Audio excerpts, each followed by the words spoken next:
only dude on the team full of girls, right? So one of the requirements on the tryouts was to do a toe touch, to jump and do like a toe touch, right?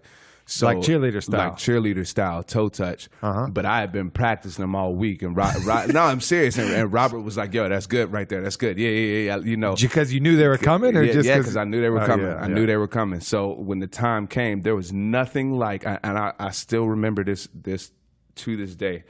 It was my time to do it. And we had to do the tryouts on stage in front of everybody that wanted to come and watch.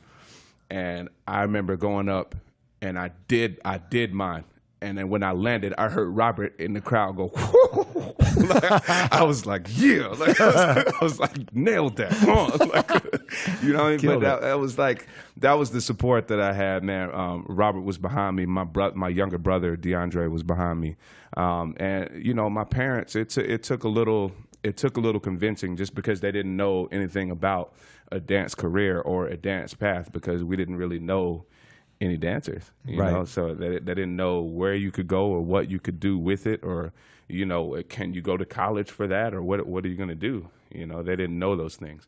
So it was definitely a process. Of course, you have your guys it's calling you ballerina and twinkle toes and all that. You know what I mean? But what do you think is, you know, it's almost like that phenomenon of like gay bashing or something like that. It's like, what about you dancing is threatening to people? Not you in general. What is it about dancing that's threatening to people? Is it threatening their masculinity somehow? Yeah, it's threatening their masculinity. But why? But what? Let's bore down. Let's figure out what that is. You know what I think it is? I think it's the misunderstood, because you got, with me especially, it was just a misunderstanding, because I was as big as the guys that were mocking me. So it was never and that was the funny thing, is it was never a physical threat.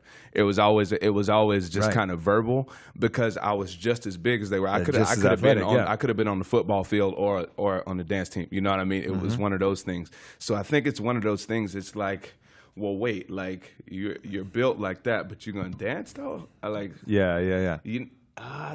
just don't get it. So what does my boy think about? Oh, you think that's gay? Yeah, that is. You know what I mean? Rather than thinking for yourself and being like, well, I guess that's pretty cool. Like, he seems like a pretty cool guy.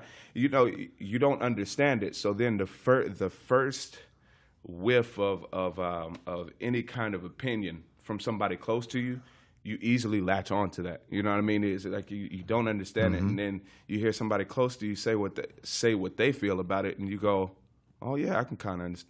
Okay, yeah, like, you know, and then that becomes its own thing. I think especially in high school, because there's only a few in high school that can actually form their own opinion and roll with it, even if it's against everybody else. That's true. They are those leaders, you know. But at some point, you know, there came a, you know, you go back to the tribal setting, you know. If you could, everybody was dancing. Absolutely. And it was like the warriors, you know, coming home from victory. What did they do? They danced. They probably fucked and whatever, but they were dancing. And hey, even then, that's dancing too. Yeah.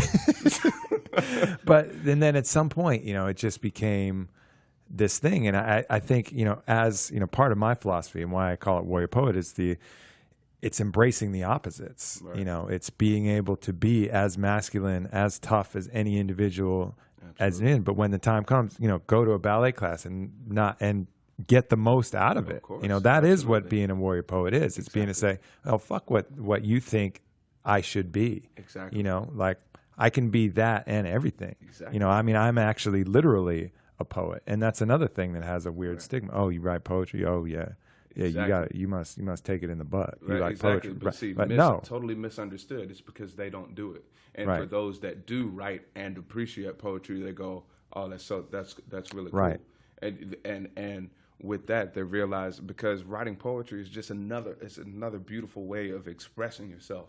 You know what I mean? Totally. So for those that not poetry, it's just like, well, okay, well what? Maybe, you know, that's a good point. Maybe what I think, you know, maybe what it is there's a vulnerability to dancing, and there's a vulnerability to poetry. If it's going to be good, it has to be coming and exposing some part of yourself. You're actually putting yourself out there. You're making poetry with your body or your words or your emotions, but you're allowing that to be touchable. And I think that scares the shit out of people. Oh, of course. So if they don't want to allow that to come out of themselves, they got to bash it. Oh, yeah. You know, they got to make it,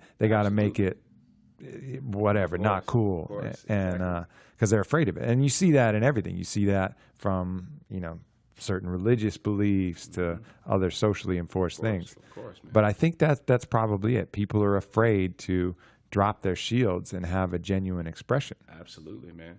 And I mean, and with that, I understand the challenge, but then I also understand the benefits of it too. Though, you know, you prosper a lot more expressing yourself than not.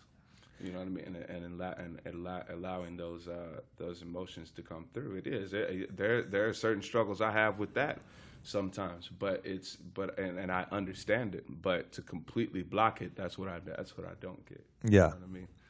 I always felt like either every human being has some affinity to either make the music or dance to the music. Oh, absolutely. You know, like that, I mean, I think one way or the other. There's the music makers, and sometimes it's both. Mm-hmm.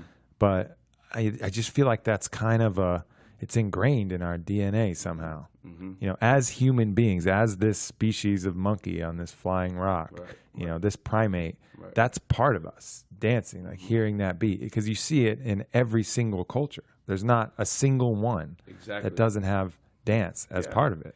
Because, and then this is a beautiful thing too. It's just like even with children, like with little babies, right? Before they know about anything that's cool and what's acceptable and stuff like that, when they hear music, they dance. Yeah.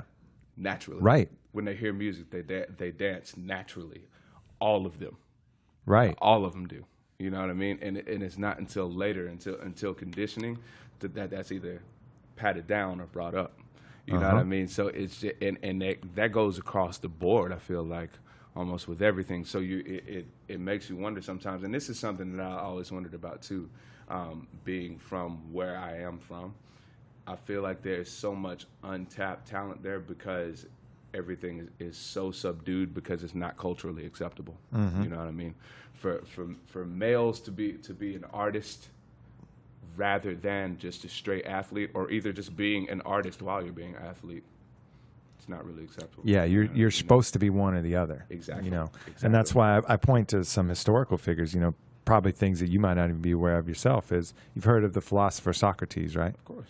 Yeah. So what you probably haven't heard is that he was one of the toughest warriors in the Greek army. Like there's tales of his heroism and bravery that are incredible, like remarkable. Yeah. He was a tough motherfucker. He would cut his beard with his sword, and he was out on campaign till he was like 45 years old. And there's stories he had it was a young lover actually. It was this Alcibiades, was a great warrior himself, and he got a little overzealous and forged out ahead of the line because they fought in phalanx and in different formations. Got out ahead of the line. The enemy army overtook him and surrounded him and took his sword. He lost his sword and he was battling there. And there comes Socrates, like hurling out of the formation, jumps up, shields him, and fights people off until his whole line, for like however many minutes, till his whole line could catch up. Right. So, you have these examples of this. The great philosopher is also the great warrior. Exactly. Miyamoto Musashi, who is the great samurai duelist. He won, I don't know how many sword duels to the death, but was also a great painter and a great calligrapher and a great, writer, of course. And I think we've lost that kind of dynamic of being able to be everything.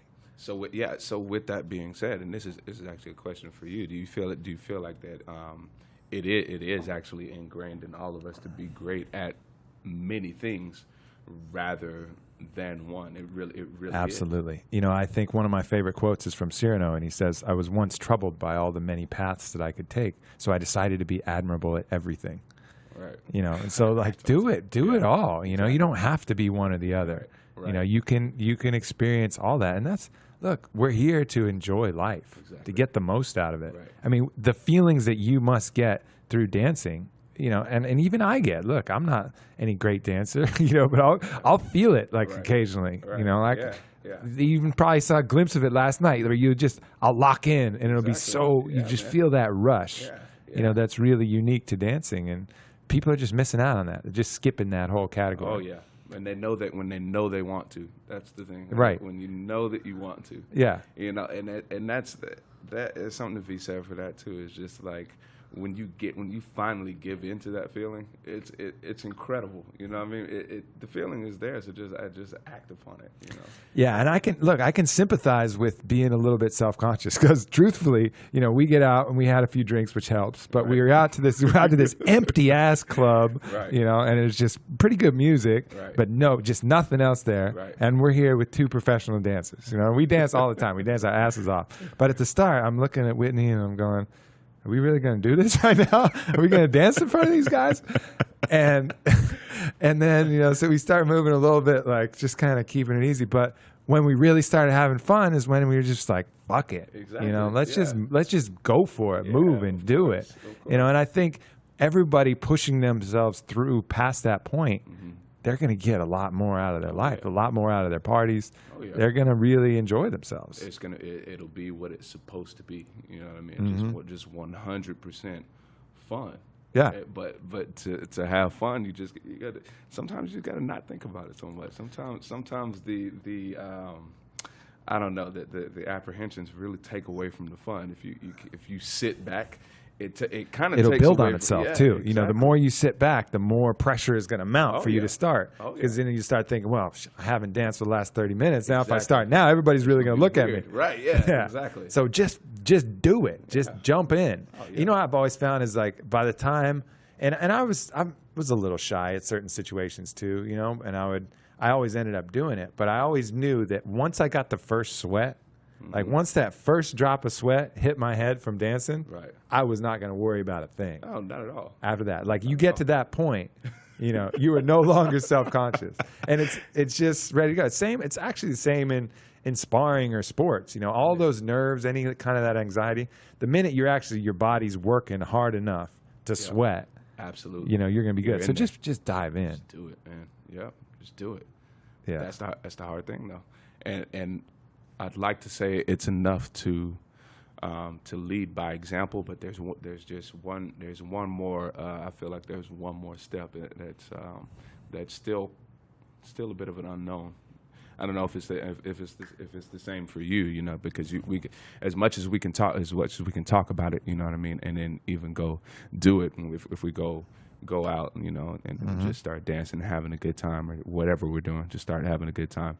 There's still this one missing extra step, a little bit, whether that be coming from reassurance, verbal reassurance and affirmation that everything's okay to just have a good time, and you know. But I feel like there's still one more step or one more prod that you have to do to get people to go, okay, all right, So what is that? What is that one final step? You know, I think it's different for different individuals. Some people need to hear that it's okay, that it's you know, that it's all right.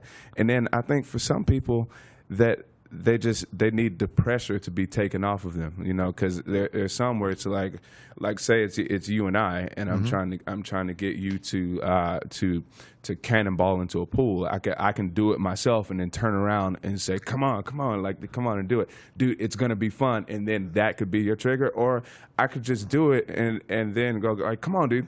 And then go about my day, and that could be enough for you because all the pressure's taken off. Yeah, I'm not not turning around looking at you and waiting for you to do it. Right. I gotta just say, hey, dude, it's fun, and just go about your own thing. Not make a big deal about it. And it's not a big deal, exactly. So you're like, okay, it's not a big deal. Let's just go, you know, and we'll talk about it after I do it, whatever. You know, so I think it's different for different individuals. Yeah, right? I agree. You know, I agree. And people, you know.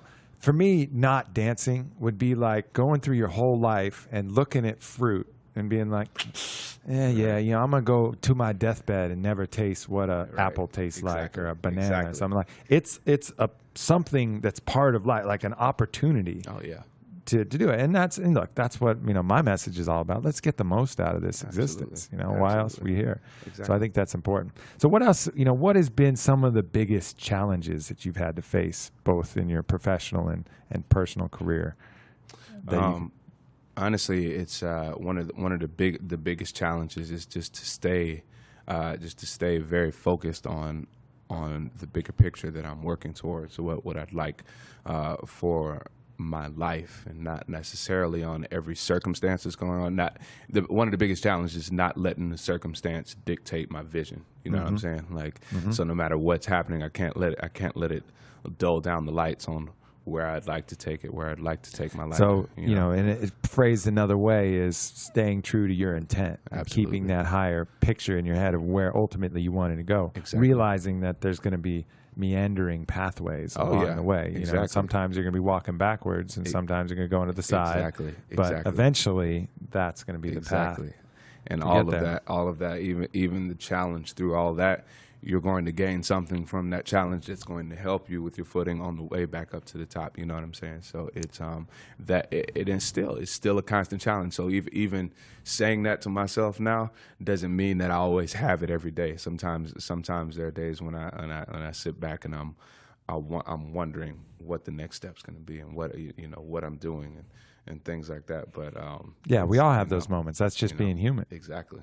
Those moments of reflection and taking time to get some clarity and be like, all right, what's the plan here? Right. What are we doing with ourselves? Yeah, but to dwell in it and not use that dwelling to your advantage is sure. often. Do you have any meditation practice that you do? You know what? As far as meditation goes, I have like a breathing practice. Literally, just the most basic meditation practice there is, which is just concentrating on your breath.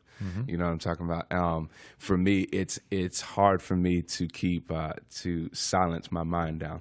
It's really, really hard. Yeah. So right now, I'm still at the point of just focusing on my breath, and that's just not meaning like making sure I'm breathing. Of course I'm breathing, but just breathing in and breathing out. And I was breathing in and I breathing hear out. you. And I was talking to somebody who went to a meditation retreat with that same philosophy, and their goal was to count their breaths and then count how many breaths they could breathe without having a single other thought enter their mind. Right. And like most people couldn't get past 5 if they were being honest. No, not at all. It's the mind is it's a beautiful and it's a super tricky thing because it's so aware of everything, and you have an opinion about everything, even if you don't want to. The mind doesn't shut off. It's like a useful tool. It's like having a computer at your disposal, except you can't close the lid ever. It's always on, and it's always calculating, and it's always it's playing YouTube clips for you when you don't even want it. Like, shut the fuck up. Why are you playing songs, thinking about song lyrics? Exactly. It's like a computer with its own brain. I think that's, and people struggle with that, and that's one of the reasons for meditation. And for me, I go farther. I have to use even heavier methods. I'm a believer. I'll go to native cultures and go through their sacrament, their spiritual practices, and take ayahuasca, for example, or something like that. Something that'll really shut off that portion of my mind for a minute, so I can really get properly aligned. Because it is a beast. It's tough. Because think about all the things that. For those that are listening to or watching this, think about all the things that you're thinking about as you're watching or listening to this. Even the things that I'm thinking about now as I'm talking to you, there are things going on now. You know what I mean? But when you dance, I bet it all goes away. And that's one of the cool things about being in a activity where you're engaging your body. Absolutely. At that. Absolutely. And that is the zone. Nothing. It's how nice is that feeling when you got no other thoughts? No mind. No mind. No mind at all. And it's the greatest thing to come out and not worry about what just happened. It's just because you felt good doing it, and you were just doing what felt natural. So when you finish, you're not worried about. Oh, well, how was that? How was that? Was it good? Was that whack? What was that? Like, you know what I mean? There have been some times when I come out of the circle and I'll ask one of my boys, like, yo, was that whack? Was that like, because I was in and out of the thing. You were thinking about it as you do it. Yeah, it's trying to do these things, and it's that's the challenge, especially I think with when it comes to artistically expressing yourself in front of others when you have gotten that reassurance that what you're doing is really good. Yeah. And then there are moments when you don't get that reassurance. So you know what I mean? You're used to everybody going, damn, that was sick. You know, there's the O factor is what it is. It's circle. Yeah, Everybody's yeah, like, yeah. oh, like, Yeah. you know. So that feels incredible, you know. And then there's sometimes when nobody goes, oh. So it's like if you're if you're not zoning out, you're thinking like, okay, like I'm gonna probably end this a little soon too, because I might be a little whack right now. Yeah, it's funny how you get conditioned to certain things. Where some people, if they got any O, it would be like the highlight of it. But you get calibrated to a certain reaction. That's funny. You know? It's a good point.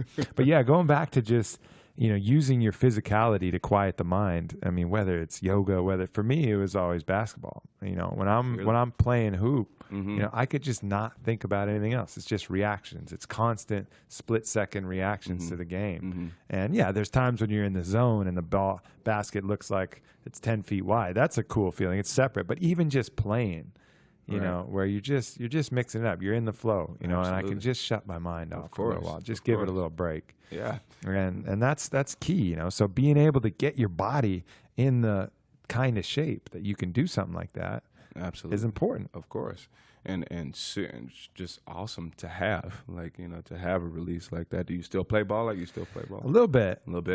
Yeah. I'm having I lost my game. We had a game that I was playing in pretty regularly, and we lost the gym, so I haven't been able to get one back. But I'm still always doing something, whether it's racquetball, MMA. A lot of things can be a surrogate. Tennis, golf is the only mind fuck where you're constantly thinking about shit.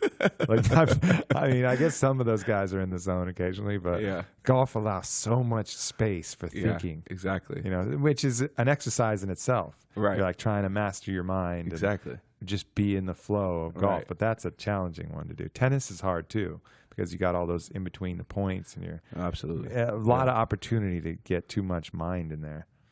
Man. I just went to a retreat with this guy, Don Miguel Ruiz, who wrote this book, The Four Agreements. Yeah, of course. Right on. So, he talks about some of the behavior of the mind, like we're mentioning, as he calls it the parasite. And the parasite is addicted to a lot of things. It's addicted to thinking, first of all, and it's a lot of times it's addicted to suffering too. Absolutely. It's addicted to different attributes that are not helpful for ourselves. Right. So a lot of what his teaching is to learn to recognize, be aware, become aware. Awareness is the first key. Become aware when there's some aspect of your mind that is jabbering away at something, either causing you fear, causing you jealousy, causing you anger, causing you distraction, and just say, hey, parasite, settle the fuck down. Calm down. Let's let the big boys run the show for a little while and get out of the way. Yeah. And, and that's that being unified with your higher self, which I think is where we want to go. But all too often, that mind that we ramp up to help us do these tasks, that computer that we turn on all the time, gets out of control. Absolutely. And it's funny that that's actually one of the first books I ever completed by myself that wasn't like a required reading, you know what I mean? And I forget how I even stumbled upon the Four Agreements, but I read it the first time I picked it up, read it the whole way through. Truth sounds a little different when you read it, and that's one of the things about his philosophy is it's true. Yeah, exactly. You're like, oh, this is correct. That makes so much sense. Yeah, exactly. And that was incredible. And then after that, I actually read The Power of Now. So to read those, absolutely. To read those in that order was perfect for me. However that worked out, whatever that was, it was perfect for me because I feel like the Four Agreements kind of got me ready, got me in the proper mindset to read The Power of Now, because I feel like if I would have tried to do it in the reverse order, I don't think my mind would have been ready for The Power of Now and what it would have meant to be present and to silence the mind and things like that. I don't think you would have been ready. Yeah. For it, well, things happen for a reason. Exactly. Yeah. How good are you now? Do you think practicing the power of now?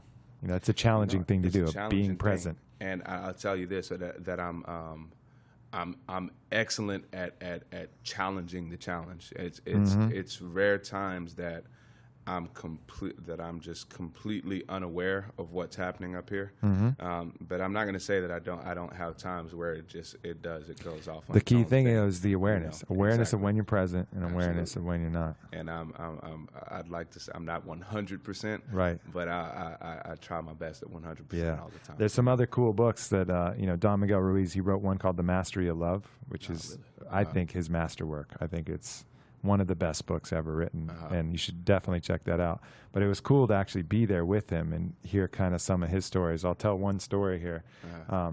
Basically he teaches the mastery of your emotions and not, putting your emotional poison on anybody else, and allowing yourself to choose what reality, choose how your dream of life is going to go, and not let your mind, the parasite or other people, expectations, society dictate that dream for you. And so he has a story where he suffered a heart attack, and he suffers a heart attack, and his son comes in, and he's obviously taught his son his teachings. His son, Jose, comes into the hospital, and he's all emotional.